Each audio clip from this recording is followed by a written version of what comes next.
Alright, welcome back to the channel. We are down to the final 2 weeks of the regular season, and we're starting to get a little bit more of a bigger picture on what the college football playoff is going to end up coming out to be, as it is going back into how things have been through the first couple weeks as the playoff bracket has been set up through the first 3 of the 6 weeks that it's being announced. At this point, we're halfway through the selection committee's rankings off of this.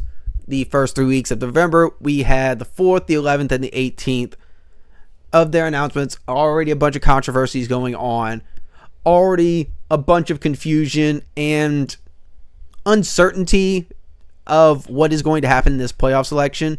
Very much likely going to see something unprecedented with these rankings and with what's going to happen in this playoff in the future. So, just a big quick review off of these first 3 weeks. First week, Ohio State 1, Indiana 2, A&M 3, Bama 4, Georgia 5, Ole Miss 6, BYU 7, Texas Tech 8, Oregon 9, Notre Dame 10, Texas 11, and then you had Memphis being the 12th seed as the Group of 5 team. Now, the difference off of this year from last year being the first 12-team playoff, you had the conference champs, the top 4 conference champs, getting those first-round byes. This year, it's not going to be that case. It's literally going to be the top 4 teams get the top 4 byes. So, first week, it was Ohio State, Indiana, A&M, Alabama. Slightly changed once we got to the second week.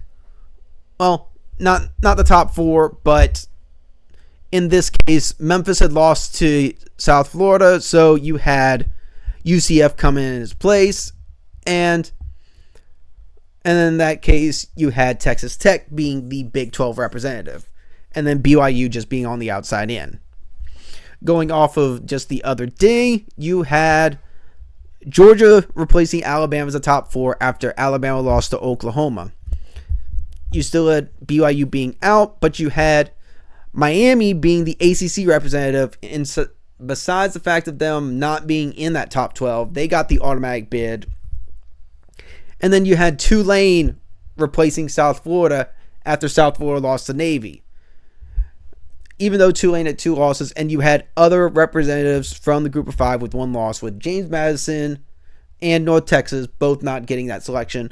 Now, just as a quick overview on this, the criteria for the selection of these playoff teams is based off of 1, the top 5 highest ranked conference champions out of any conference. So in this case, Ohio State, A&M, Texas Tech, Miami, and Tulane. And then the next 7 highest at-large teams, which makes it to where there's a decent chance the 11 seed in the rankings is not going to make the field. But the one thing that is going to be a factor this year, potentially more than last year's, is the fact that you may have 2 conference champs. 2 conference champs from Group of 5 teams that may even be higher than a Power 4 conference champ. Now, a lot of things have to happen for that to end up being the case, or even a possibility. We've got 3 weeks left. That includes the conference championships. But out of any of those Group of 5 teams, the Americans likely getting one of them. Then James Madison potentially another at a Sun Belt. But then the lone conundrum that could make it to where both of those conferences get a team in is with the ACC. And that lone scenario would have Duke winning the ACC. Duke currently 5-5 overall, 4-2 in conference.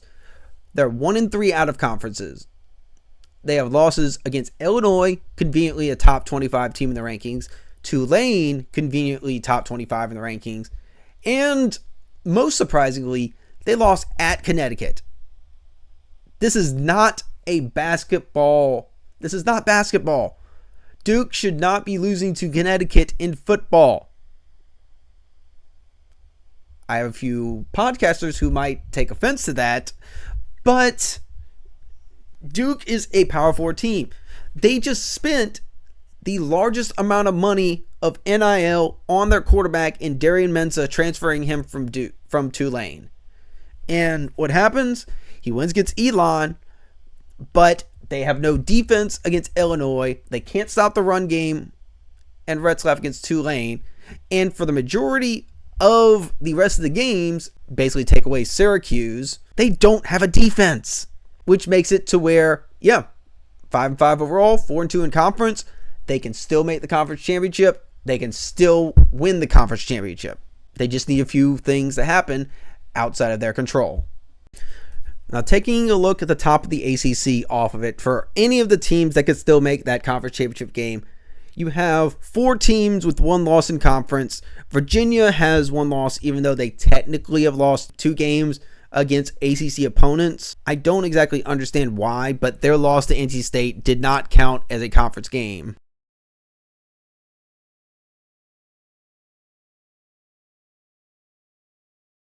Now, Duke, all they have left is a road game at Chapel Hill with North Carolina, and then staying in North Carolina, going back home to play Wake Forest, which they are going to be favored in both of those games. So they're very likely going to end up being 6-2 in conference unless they have a slip up on one of those games as a surprise. What they need to end up happening to have a chance is a combination of Pitt beating Georgia Tech, then lose to Miami. And then you have Louisville beating SMU. In that case, you would have Pitt with 2 losses, Georgia Tech with 2 losses, Miami with 2 losses, and then SMU also with 2 losses. So essentially a 5-way tie for second place in the ACC, with Virginia being the only one with 1 loss to match up with. If that happens, Duke does get a chance off of it. Is that very likely? No, but if it does, a lot of craziness is going to go down outside of the ACC because of it. But take away the majority of improbability to this, and let's take a look at the most likely chance of a group of 5 making it in, which means we're going to go to the American. You see on the current standings, 4 teams with 1 loss in conference. Navy at 6-1, North Texas 5-1, Tulane 5-1, East Carolina 5-1. All 4 of those teams have a chance to potentially host and win this conference. In that case, with any of those teams outside of East Carolina, well, that's going to end up being the group of 5 representatives. But let's start with the most complicated situation out of the 4, and that would be with Navy. Navy, they have the conundrum. The final decision of the college football bracket ends up happening on December the 7th. The problem with that, Navy still has the Navy-Army game that's after it. Now, Navy is not going to be favored in 2 weeks at Memphis. Memphis is going to be a home favorite, so if Memphis ends up winning, then a lot of this issue does not end up being the factor, and then we just go on from there. Navy, they've already got wins against South Florida last week, and their 2 losses against North Texas, who also is in this conversation, and Notre Dame. So they don't have a tiebreaker against North Texas if it comes to that. So very much likely if Navy loses against Memphis, they're not going to make the conference championship. Then we go to aforementioned North Texas. Look at North Texas' schedule. Their lone losses to South Florida. They did beat Navy. The rest of the conference on it is towards the bottom half of the league. Anyone down from Army all the way down to Charlotte, their schedule, good for them for going 9-1 with how they are, but their schedule is not very good. But as long as they take care of business against teams that they should beat, they're very likely going to be in that conference championship regardless of what the opposing teams end up doing. Now, if they end up hosting, that's a little different scenario. But going on to the third team, and now the lone team that actually is in the playoff rankings, Tulane. I've made a decent bit of content through Tulane. That's actually the majority of this content that I've made so far. You kind of go through their schedule. They have 3 games against Power 4 competition. They've gone 2-1. That's what you thought they needed to do to have a chance to make the playoff. You kind of figured, though, that blowout loss against Texas San Antonio very likely could have knocked them out. But then you see the following week, they go on the road and beat Memphis, take Memphis out of the situation. Them and South Florida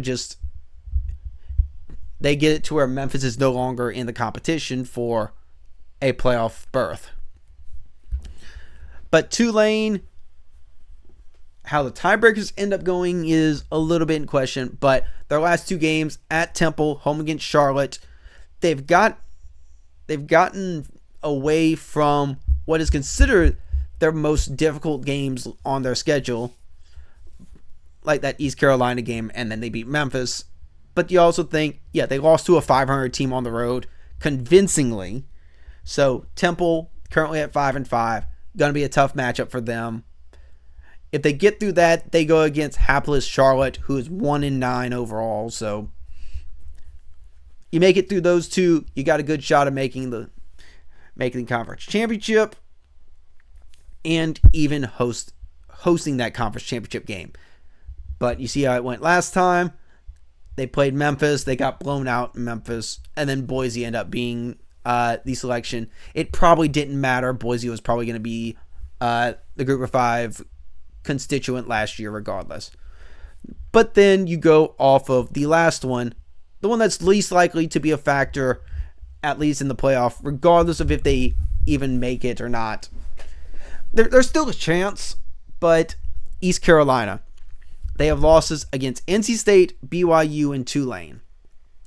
None of them are bad losses at all. 2 Power 4 opponents and one of their top opponents in conference. They had that surprising win against Memphis, which completely took Memphis out of their chance of winning, of making it into the conference. So East Carolina comes to their place, very respectable 7-3. They do play Texas San Antonio on the road and Florida Atlantic, both middle of the road teams in conference, but they do not own much of the tiebreakers at all against the other 3 teams. But the last 4 teams of likely making that conference championship game and being the competitor for that Group of 5 constituent for the playoff. What each of them have left over: Rice and Temple for North Texas, Temple and Charlotte for Tulane, at Memphis and home against Army for Navy, and then Texas San Antonio and Florida Atlantic for East Carolina. So that Army-Navy game is not going to count as a conference game, so that 1-game edge in conference, that's going to end up balancing itself out. We'll kind of have to see what ends up happening. Then the other one off of it, we can't go away and not think of the other option if Duke goes through their madness and making it through, or if East Carolina ends up somehow winning the conference, which can still happen. That's not an impossibility. Then you go into the Sun Belt with James Madison. The James Madison Dukes, they're 9-1 on the season. Their lone loss is on the road at Louisville. A 2-touchdown game at the end, but they've run through their entire conference. The problem with their schedule, and the one thing that makes it to where I understand why you didn't get James Madison or North Texas to be in the playoff rankings, the games that are lit up, it's their only games that they've had through their entire season that they play a team with a winning record. Louisville is 7-3. Old Dominion is 7-3. Everyone else is 5-5 or worse. Washington State's 5-5. Coastal Carolina is 6-4 on the road. That's going to be their toughest game left. And if they make the conference championship game, they're going to be playing either Southern Miss, who's 7-1 in conference, or Troy, being 6-2 in conference. So there's a good chance that unless Duke gets in, there's going to be any of those American teams that end up passing them up. Now, looking back at the conference standings, most people kind of figured once North Texas was ranked 22nd in the AP poll, they were likely going to end up getting ranked in the college football playoff rankings this week for the fact them being the only one-loss team overall amongst anyone in the Group of 5, especially in the American. But for the fact that they didn't get ranked, and Tulane is the only one that does end up boding well for Tulane as long as they end up winning the next 2 games. Because at this point, the top 2 constituents of the conference championship for the American, if there are multiple teams in the American that are ranked, then the top 2 teams in those rankings are going to end up making it to that conference championship. Bodes well for Tulane, does not bode well for East Carolina. Tulane also has the head-to-head matchup against East Carolina. Navy, North Texas, and Tulane, none of them have played each other, so the head-to-head on that's not going to be a factor. You may see Navy get a little bit more of a bump if they end up being Memphis, so that may be a factor within it in itself. And then the North Texas angle on it, we'll have to see. Their schedule has been lackluster overall, but they have one less loss, so will they end up factoring in on the college football rankings in the next couple weeks? We'll have to see. But right now, Tulane's in the driver's seat. Navy probably controls their own destiny on it. North Texas is probably third on that list, and East Carolina would need two of those top three teams to lose for them to have a shot. So at this point, if you go off of what is expected for the percentages of making the playoff, right now it's expected to be Tulane has the highest. Then you have probably Navy, and then North Texas and James Madison are about the same. If you go off of the AP poll, James Madison ranked 21st in the AP poll, and they were unranked in the playoffs. So basing just off the AP poll, there's a slight edge between James Madison and North Texas for that playoff spot in percentages. But yeah, you really have 5 teams that have a shot at it.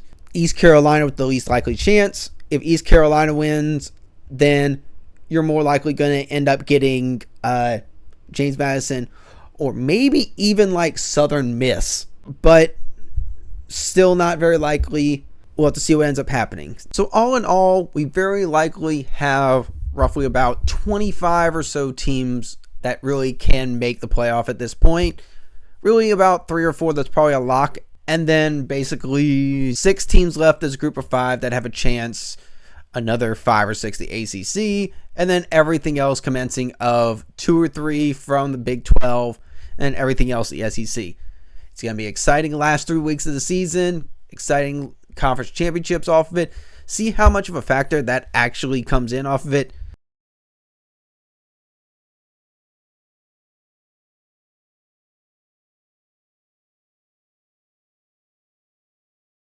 Three weeks ago, we'll see what happens. Thank you all for watching. More videos coming on in the future. I'll actually be in College Station attending the A&M Sanford game, making it first time in Kyle Field. I'll probably make a little bit of content, just at least showing the sights and sounds of it, looking around the stadium on it, but we'll see how it goes. We'll see what happens. Thank you all for watching. More videos coming soon, and I'll see you on the next one.